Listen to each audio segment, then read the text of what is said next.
ത്രിയേക ദൈവത്തിൻ്റെ തിരുനാമത്തിന് മഹത്വം ഉണ്ടാകട്ടെ.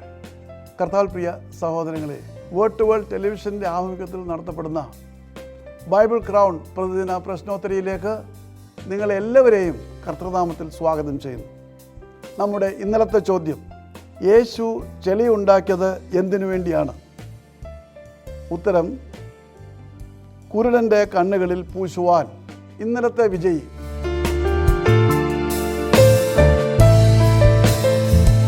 ഇന്നത്തെ ചോദ്യം, ബൈബിളിൽ രേഖപ്പെടുത്തിയിരിക്കുന്ന ആദ്യത്തെ പാപം ഏത്?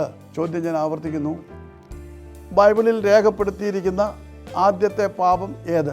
വേഗം ഉത്തരമറിയിക്കുക, സമ്മാനം നേടുക. ദൈവം നമ്മെ അനുഗ്രഹിക്കട്ടെ. താഴെ കൊടുത്തിരിക്കുന്ന വാട്സാപ്പ് നമ്പറിൽ നിങ്ങളുടെ ഉത്തരങ്ങൾ അയയ്ക്കുക.